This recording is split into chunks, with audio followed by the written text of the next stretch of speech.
Аудио китеп 10 бөлім 3 бет. Талант Танарбаев сөйлеп жатады. Нұрия, бұл сенің атаң болады деп Тынарды көрсетті. Bir кезде досының аманатын атқара албай жүргөнүнө өзүнчө күнөөлүү сезип кетти өзүн. Тынар ошол замат эмне дээрин билбей, жерди бир тиктеп, көктү бир тиктеп эле туруп калды. Кандайча менин атам? Нурия түшүнө бербей туруп калды. Баткендик жеңе Тынар менен Нуриянын көздөрүн, торпоктой болгон көздөрүн окшоштуруп жиберди. Тынар, Нурия экөөң чын эле рас окшош экенсиңер, Тур Нурия, атаң менен көрүш. Кандайча деп сурап эмне кыласың? Энди сени кантип пайда болгонун айтып бериш керек беде? Тура, окшош экенсиңер. Атасы кызы көрүшкүлө деп отургандар ызылдап жиберишти. Ата деп Нурия Тынардын мойнуна асылды. Мен сени атам экенин билген эмесмин. Сен билсең эмнеге келбедиң ушул убакка чейин? Деп мойнун кучактап ыйлап атат. Атасы кечир кызым дегенден башка сөз айта албады. Кызынын башын сылап отурат. Экөөнүн көрүшкөнүн көрүп, Айжан, Анжелика, Назира, жаным менен Динара Жороева өздөрүн карамай албай шолоктоп ыйлап жиберишти. Себеби булардын баары атасыз өскөн кыздар эле. Анжелика атасы бар болгону менен өзүнүн биологиялык атасы бир да жолу басып келген эмес. Назира атасыз чоңоюп, бирок жакын арада эле дал ушул Нурия сыяктуу атасын таап көрүшкөн. Гүлзат Мамытбек көз жашын сүртүп, адатынча Нурияга дем берейин деп турганда, бир аз убакыт мурун токтобой өтүп кеткен вертолет дүрүлдөп кайра келип жакын жерге конду. Таң калыштуу карап туруп калышты. Ичинен бир караан түшүп, жакында басып келатты. Күлүмсүрөгөн жигит экен. Амансыздарбы деди. Баарына бирдей салам берди. Аманчылык. Келгениңе рахмат. Бир суроомо жооп бере аласыңбы деди Мадумаров. Мунун баарын жасаган Турсунбай Бакир уулу, туурабы?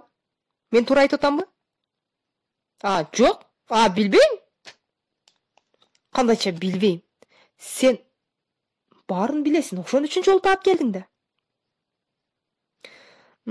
Кандайча келдиң, айтып берейинби, кандайча келдим? Азыр. Фейсбукка пост жаздыңар. Фейсбуктун баатырлары Москвага шерине той өткөргөнү баратабыз деп. Казакстандын чөлдөрүнөн өтө элекпиз деп ошол бойдон баарыңардын жашыл точкуңар жалп эте учуп калды. Бир кырсык болгонун сездим. Белгилүү саясатчыларга чалып, менин досторум чөлдө калдым, эмне болгонун билбейм, иши кылса бир кырсыкка учурады дедим. Эч кимиси жооп бербей койду. Баары өзүбүзчө шайлоого даярданып жүрүшүптүр, талапкерлер менен жолугушуп жүрүшөт экен. Сага убактыбыз жок дегендей эле мамиле кылып коюшту кыскасы. Анжеликага байланыштым. Анжелика анан ыктыярчыларды чогултуп келди. Адресиңерди таппай, вертолет менен бир жума издедим. Эмне дейт кокуй? Деп ызылдап жиберишти. Ошондо биз бир жумадан бери жатабыз ушул жерде? Ооба, бир жумадан бери Фейсбукка кирген жоксуңар, текшерип көргүлө. Аллахым сактаган экен деди Талант Танарбаев. Көкө теңир сактаптыр, тирүү калган экенбиз деди Гүлзат Алиева. Ошол замат Айжан таанып калды окшойт. Гүлзат Алиеваны бир тиктеп койду. Кечиресиз, сизге чоң рахмат. Бизди сиз сактап калган экенсиз. Фейсбукка ким болуп киресиз, урматтуу летчик байке деди Гүлзат Мамытбек. Мен Шабей барсмын. Ошол сизби? Деп таң калып таңданып туруп калышты. Чын эле кыздар талашчудай эле келишкен жигит экен. Фейсбукта төшүнөн башкасын көрсөтчү эмес да. Келиңиздер, менин жанымдагы эки киши батат. Менин жаныма дагы эки киши отурса болот да вертолеткочу. Калганыңар автобуска чыгыңыздар. Автобустардын шоферлору деле жок экен, артисттер өздөрү эле айдап келишиптир. Анжелика бир сыйра эл менен чогуу селфи кылып Инстаграмга жүктөгөнгө жетишти. Назира Айтбекова өзү менен өзү эле кумдуу чөлдө сүрөткө түшүп, фотосессия жасап жүрөт. Айпери Кубик кызы да өзүнчө бир селфи кылып алмакчы болуп, Айжан эч кандай сүрөткө да, видеого да тартпаганын көрүп, уялып кетип, телефонун кайра сумкасына салып койду. Так, келгиле анда. Вертолетко ким отурат? Улуу урматтуу Адахан Кимсанбаевич отурсун, Дагы бир улуу киши. Бакыт Мамаев отуруңуз, келиңиз. Экиле кишилик орундук бар да. 3 киши да батса болобу, деп калды бир убакта. Дагы бир киши керек анда. Нурия Нуру мен деп чуркап барды.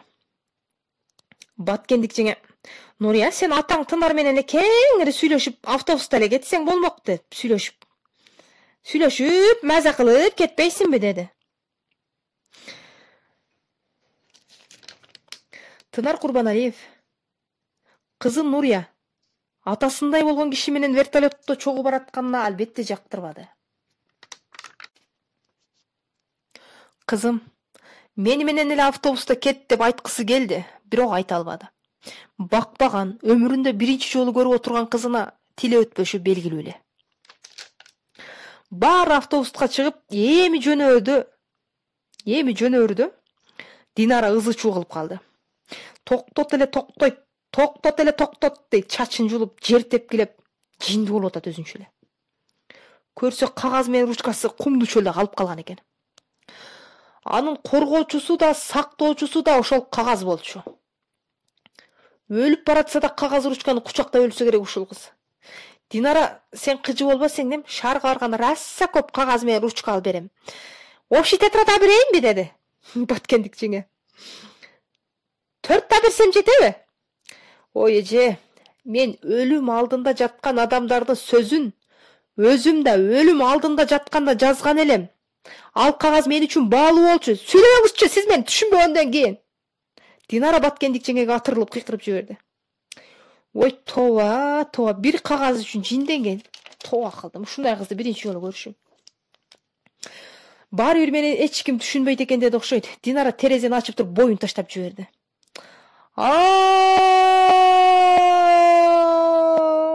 Деген бойдон уйкудан ойгонуп кетти. Албетте мунун баары Динара Жороеванын түшү болчу. 10-чу бөлүмдүн соңуна чыктык. Мындан кийин дагы бир жолу аудиозапись чыгат. Бирок аны 11-чи бөлүм деп айтпайм, жыйынтык бөлүм деп айтып коем. Бул чыгарманы жазганга эмне түрткү болду? Мен эмнени айткым келди? Ошолор жөнүндө сүйлөп берем. Саламатта калыңыздар.